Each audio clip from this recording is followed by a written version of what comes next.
ये कहानी 3 दोस्तों की है, जिनका नाम विक्रम, सुनील और जॉन होता है, जो बंबई शहर में नौकरी करने के लिए आते हैं। तीनों बचपन के दोस्त कुछ कर दिखाने का सपना लिए इस भीड़ भाड़ वाली जगह में अपना मुकाम पाने के लिए दर दर भटकते हैं।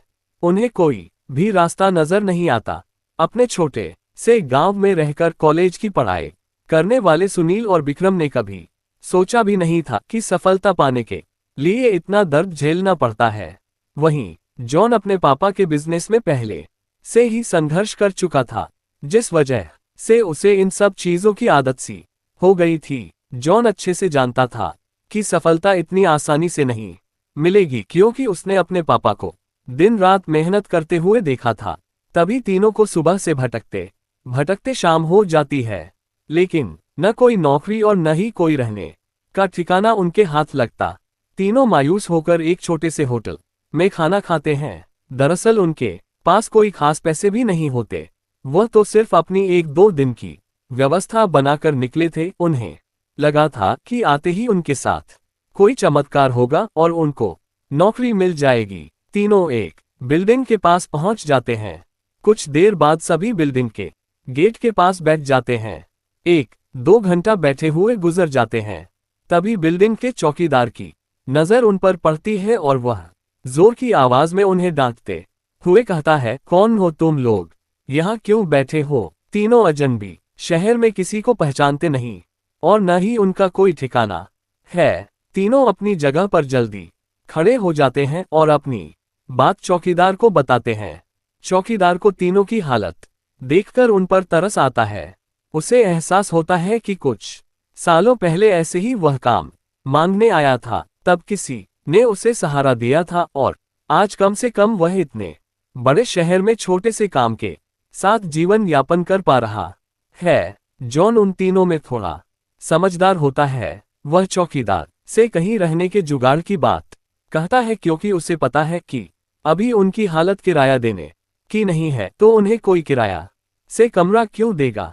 तभी चौकीदार अपने एक दोस्त से फोन पर बात करता है, जो वहीं से कुछ ही दूर बंगला नंबर 17 में साफ सफाई का काम करता है। चौकीदार अपने दोस्त को सारी बात बताता है। तभी उसका दोस्त कहता है कि मेरे साहब तो अपने परिवार के साथ 2 महीनों के लिए बाहर गए हैं, तब तक मैं रहने का इंतजाम कर सकता हूँ। ये बात सुनकर तीनों दोस्त बहुत खुश हो जाते हैं और वह जल्दी से चौकीदार से कहते हैं कि आप हमें बता दीजिए, हम उनके पास कैसे पहुंच सकते हैं?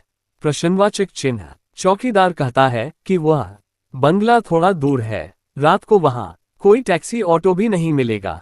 आज तुम लोग यही सो जाओ, कल सुबह हम साथ चलेंगे। तीनों उसकी बात मान जाते हैं। सुबह उठते ही तीनों चौकीदार के साथ बंगले में पहुंच जाते हैं। बंगले की खूबसूरती देखकर तीनों दोस्त हक्का बक्का रह जाते हैं।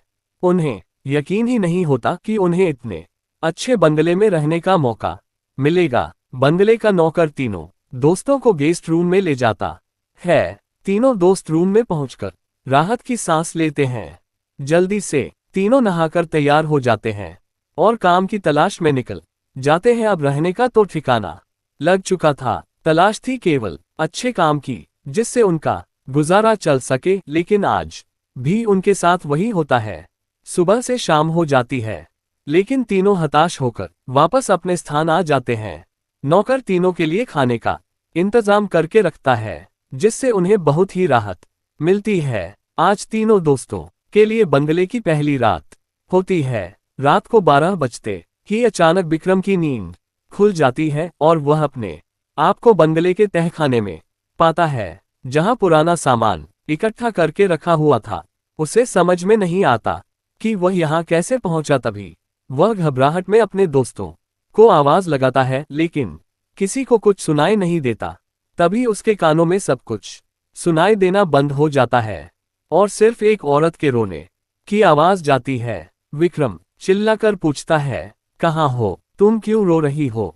अगले ही पल विक्रम अपने बिस्तर में होता है। वह डर के कारण पसीने से लथपथ हो जाता है। वह अपने दोस्तों को जगाता है। सुनील और जॉन दोनों उसकी बात का मजाक उड़ाते हैं और कहते हैं, तुमने कोई सपना देखा होगा, इस बंगले में तो हमारे अलावा कोई भी नहीं है। और विक्रम भी अपने दोस्तों की बात का यकीन करके इस घटना को बुरा सपना समझ कर नजरअंदाज करके सो जाता है।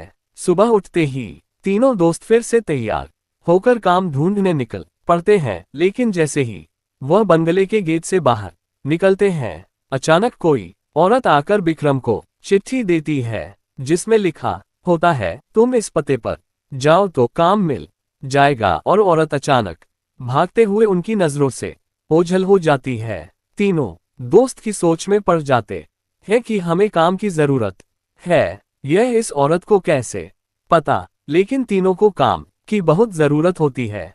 उन्हें लगता है कि भगवान ने उनकी मदद करने के लिए किसी को भेजा होगा और तीनों उसी दिशा में आगे निकल जाते हैं जहां का पता उस कागज में लिखा होता है। यहां पहुंचते ही उन्हें एक बहुत ही बड़ी बिल्डिंग दिखाई देती है। दरअसल ये बहुत बड़ी कंपनी होती है और तीनों कंपनी के गेट पर पहुंचते हैं और वहां के सिक्योरिटी गार्ड को चिट्ठी दिखाते हैं। सिक्योरिटी गार्ड चिट्ठी नियुक्ति विभाग के पास भेज देता है और जैसे ही प्रबंधक को वह चिट्ठी मिलती है तो उसमें उसके मालिक का हस्ताक्षर होता है। वह उन तीनों से पूछता है, आप हमारे मालिक को कैसे जानते हैं? तभी विक्रम जवाब देते हुए कहता है, मैं तुम्हारे बॉस का दोस्त हूं।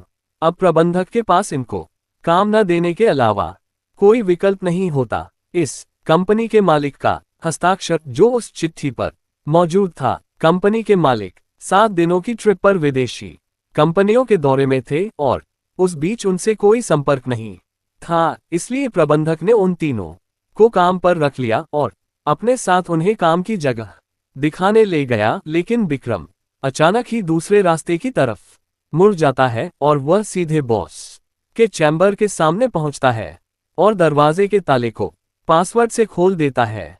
कंपनी का प्रबंधक ये देख करके आश्चर्यचकित रह जाता है। उसे यकीन ही नहीं होता कि जो पासवर्ड केवल कंपनी के मालिक को पता है, वह इसे कैसे पता चला। अब प्रबंधक उसे कोई खास आदमी समझने लगता है। उसे पूरा यकीन हो जाता है कि हो ना हो यह व्यक्ति बॉस ने ही भेजा है और वह उससे बिना रुके हुए अंदर जाने की इजाजत दे देता है। जॉन और सुनील ये सब देखकर समझ नहीं पाते कि विक्रम को ये सब कैसे पता।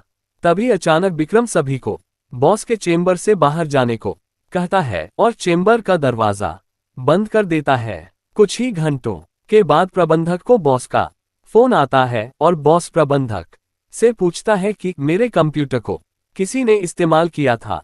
तभी प्रबंधक सारी बात बता देता है। बॉस गुस्से में मैनेजर को बोलता है, जल्दी से जाओ और उसे रोको, नहीं तो मैं बर्बाद हो जाऊंगा। और जैसे ही प्रबंधक चैम्बर का दरवाजा खोलता है तो वह देखता है विक्रम बेहोश पड़ा है। प्रबंधक अपने सुरक्षाकर्मियों से उसे उठाने को कहता है और कुर्सी पर वापस बैठाता है। तभी विक्रम को होश आता है। प्रबंधक गुस्से में विक्रम को बोलता है, तुमने क्या किया?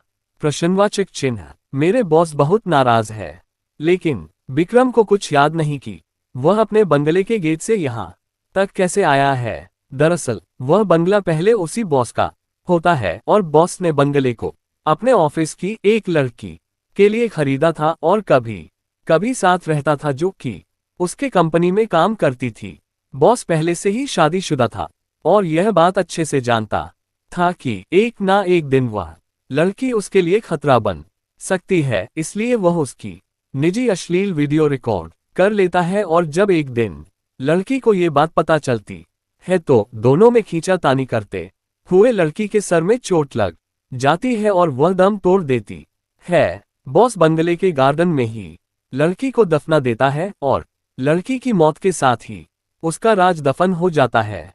लेकिन जब उस बंगले में तीनों दोस्त हमें आते हैं तो विक्रम गार्डन में घूमते घूमते उस जगह पर अपना पैर रख देता है जहां उस लड़की को दफनाया गया था, जिस वजह से उस लड़की का सीधा संपर्क विक्रम से बन जाता है। वह विक्रम के अंदर प्रवेश कर जाती है और उसे काबू में करके अपना बदला लेने के लिए ऑफिस प्रवेश करती है और बॉस की काली करतूत को इंटरनेट में वायरल कर देती है। बॉस को विदेश से ही गिरफ्तार कर लिया जाता है। उसका काला चिट्ठा सबके सामने खुल जाता है और वह बेनकाब हो जाता है। उस लड़की ने मरने के बाद भी अपना बदला ले लिया था, अब शायद उसकी आत्मा को शांति मिल जाएगी।